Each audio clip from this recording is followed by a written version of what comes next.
Characteristics of enzyme. Vilam कोहने 1878 German physiologist. Vilam कोहने जो था वो जर्मन फिजियोलॉजिस्ट था और इसने 1878 के अंदर जो है वो इंजाइम के बारे में फर्स्ट टर्म यूज़ की कि इंजाइम जो है ये प्रोटीन है। इंजाइम जो है ये ग्लोबुलर प्रोटीन होते हैं। इसके अलावा ये लॉन्ग लीनियर चेन है ऑफ अमाइनो एसिड्स की। लीनियर का मतलब होता है बिल्कुल ये स्ट्रेट चेन है।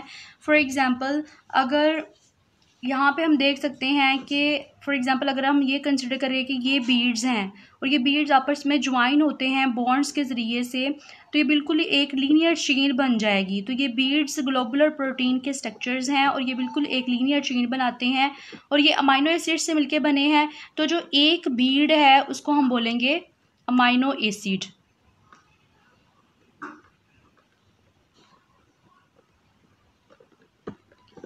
इसके बाद ये जो अमाइनो एसिड्स होते हैं ये लॉन्ग चेन बनाने के बाद फोल्ड होना स्टार्ट हो जाते हैं और इस तरह का स्ट्रक्चर बना देते हैं जिसे ग्लोबुलर प्रोटीन बोलते हैं। इसका 3 डायमेंशनल स्ट्रक्चर होता है। 3 डायमेंशनल का मतलब ये होता है कि इसको तीनों सिमतों से अगर देखा जाए तो ये बिल्कुल सेम ही होते हैं।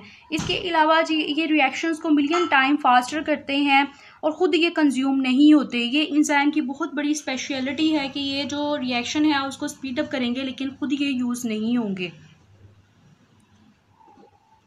इसके अलावा जो इंजाइम्स होते हैं वो स्पेसिफिक होते हैं for type of reaction and for nature of their substrate. हर जो रिएक्शन है उसके लिए जो इंजाइम्स होंगे वो स्पेसिफिक होंगे। इंजाइम के अंदर जो उसका जो स्ट्रक्चर होता है उसके अंदर एक्टिव साइट मौजूद होती है। एक्टिव साइट क्या है? एक्टिव साइट स्मॉल पोर्शन है जो कि रिकग्नाइज करता है सबस्ट्रेट को, इसके अलावा सबस्ट्रेट के साथ बाइंड करता है। इसके अलावा जो इंजाइम्स की एक्टिविटी है वो रेगुलेटेड होती है, मतलब कंट्रोल होती है इनहिबिटर्स के साथ और इसके अलावा एक्टिवेटर के साथ। मतलब ये कि इंजाइम ने जब काम करना होता है तो काम करने के लिए उसको सबसे पहले कोई ना कोई फोर्स लगानी पड़ती है जो कि एक्टिवेटर्स लगाते हैं, लेकिन जब उसका काम पूरा हो जाता है तो उसके बाद भी उसको फोर्स लगानी पड़ती है जो कि इनहिबिटर्स लगाते हैं और काम जो है वो रुक जाता है। एक्टिव साइट के अगर हम स्ट्रक्चर की बात करें तो फॉर एग्जांपल अगर हम ये कंसिडर कर लें कि ये ग्लोबुलर प्रोटीन है और ये एंजाइम का स्ट्रक्चर है, तो इसमें ये जो डिप्रेशंस लाइक स्ट्रक्चर्स मौजूद हैं इसे बोलेंगे एक्टिव साइट्स। इस एक्टिव साइट पे डिफरेंट तरह के जो केमिकल्स है वो आके लगेंगे और लगने के बाद जो है वो टूट जाएंगे और केमिकल रिएक्शन को फर्दर प्रोसीड करेंगे। ये एक्टिव साइट हर जो इंजाइम होते हैं उसकी डिफरेंट होती है। कोफैक्टर्स के बारे में बात कर लेते हैं कि कोफैक्टर्स क्या होते हैं।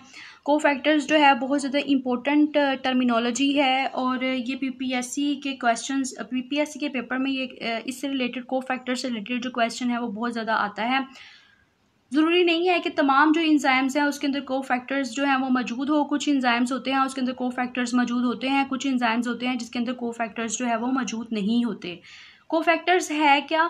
ये नॉन प्रोटीन पार्ट्स होते हैं और इसके अलावा इंजाइम्स होते हैं। ये 2 तरह के हो सकते हैं, इनऑर्गेनिक भी हो सकते हैं, इसके अलावा ऑर्गेनिक भी हो सकते हैं। इनऑर्गेनिक में ये मेटल आयंस होते हैं जबकि ऑर्गेनिक में ये फ्लेविन हो सकते हैं, इसके अलावा हीम ग्रुप हो सकते हैं।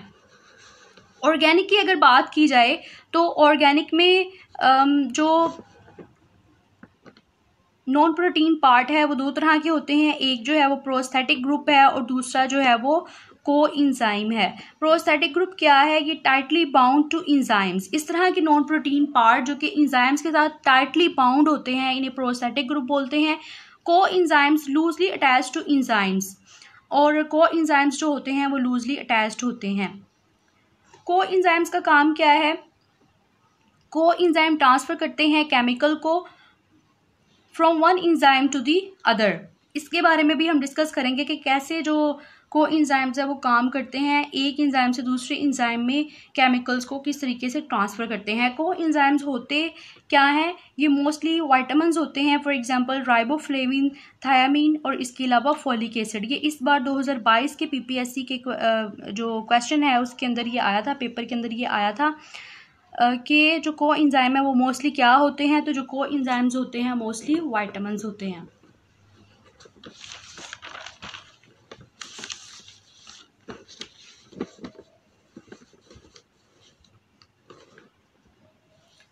मेटाबॉलिक पाथवे से रिलेटेड हम बात कर रहे थे कि मेटाबॉलिक पाथवे क्या है। पाथवे नाम से ही जाहिर है कि ये पूरा एक रास्ता है। इस रास्ते में क्या होता है कि एक एंजाइम काम नहीं करता है, इसमें डिफरेंट एंजाइम्स काम करते हैं और एक एंजाइम जो है वो अपने जो भी उसने सबस्ट्रेट को तोड़ा होता है, प्रोडक्ट में कन्वर्ट किया होता है, वो दूसरे एंजाइम को देता है। दूसरे एंजाइम के लिए वो बन जाता है अगेन सबस्ट्रेट। फिर बाद में दूसरा एंजाइम इसको तोड़ता है और नेक्स्ट सो ऑन, फिर तीसरे एंजाइम के अंदर जो है वो मटेरियल चला जाता है और इस तरीके से एक पूरे पाथवे के अंदर जो एंजाइम्स है वो काम करते हैं। इसे बोलते हैं मेटाबॉलिक पाथवे।